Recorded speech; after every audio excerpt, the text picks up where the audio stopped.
এই প্রচণ্ড গরমে আইসক্রিম খেতে চাইবে বাচ্চারা, এটাই স্বাভাবিক।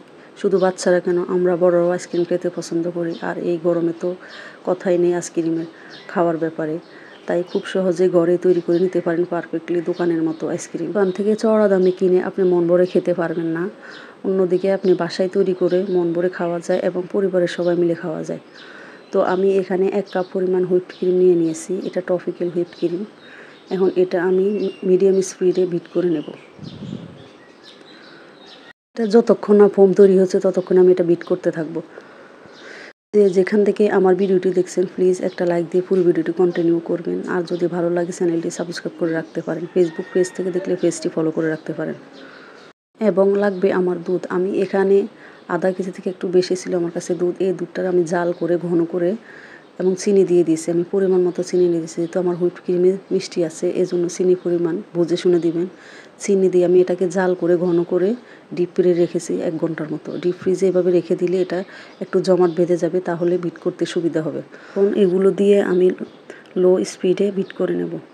এখন এখানে বিটের স্পিডটা বাড়ানো যাবে না, তাহলে ফোমটা নষ্ট হয়ে যাবে। তো আমি ভিডিও কমানোর স্বার্থে এখানে ভিডিওর স্পিডটা বাড়িয়ে দিয়েছি, এজন্য মনে হয় যে স্পিড বাড়ানো, আসলে এটা লো স্পিডে দিয়ে দিয়েছি। এখন আমি এখানে কোনো ফুড কালার ইউজ করব না, যেভাবে আছে এভাবে কালারটা থাকবে। শুধু আমি এখানে ভ্যানিলা এসেন্স দেবো, যেহেতু আইসক্রিমটা আমি ভ্যানিলা ফ্লেভারের বানাবো। তো 1 চামচ পরিমাণ ভ্যানিলা এসেন্স দিয়ে দিয়েছি। কারণ আবারও মিশিয়ে নেব। ব্যাস তৈরি হয়ে গেছে আইসক্রিমের ব্যাটারটা।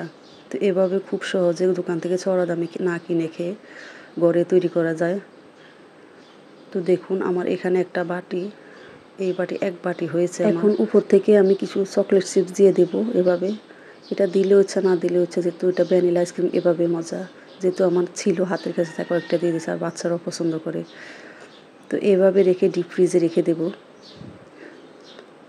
তো খুব সহজে তৈরি হয়ে গেল। এভাবে আসলে ঘরে তৈরি করে ছাড়াও খেতে পারে, পাশাপাশি আমরা বড়রাও খেতে পারি এবং তৃপ্তি সহকারে খাওয়া যায় সবাই মিলে। দেখুন 1 কাপ হুইপড ক্রিম আর আধা কেজি দুধ দিয়ে অনেক কত বড় একটা আইসক্রিম হয়েছে, যেটা আমার দোকান থেকে কিনতে গেলে অনেক টাকার প্রয়োজন ছিল, কিন্তু আমার এখানে টাকাটা খুব কম পড়েছে। ওই হিসাব করলে একটা হুইপড ক্রিম একবারে কিনে নিলে একটা হুইপড ক্রিমের প্যাকেট দিয়ে 3 থেকে 4টা আইসক্রিম বানানো যায়। তো ওই তুলনায় এখানে খরচটা কমই পড়েছে। তো এভাবে বাচ্চাদের আসলে ঘরে তৈরি করে খাওয়াটাই আমি মনে করি সবচেয়ে ভালো। তৈরি করতেও খুব অল্প সময় লাগে। তো এই তো তৈরি হয়ে গেল আমার আইসক্রিম, ভ্যানিলা আইসক্রিম। তো খেতেও খুব মজা হয়েছে, দোকান থেকে কোনো অংশে কম হয়নি। তো রেসিপিটি কেমন লেগেছে অবশ্যই কমেন্ট বক্সে আপনার মূল্যবান মতামত জানাবেন। আর যদি রেসিপিটি ভালো লেগে থাকে, এই আইসক্রিম তৈরিটা যদি ভালো লেগে থাকে, তাহলে সাবস্ক্রাইব করে আমার চ্যানেলের পাশে থাকবেন। ফেসবুক পেজ থেকে দেখলে পেজটি ফলো করে রাখবেন। তো আমিও সবার পাশে থাকবো ইনশাল্লাহ। তো এই পর্যন্তই। তো নতুন কোনো ভিডিও নিয়ে আবারও হাজির হব। সবাই ভালো থাকবেন সেই পর্যন্তই। আল্লাহ হাফেজ।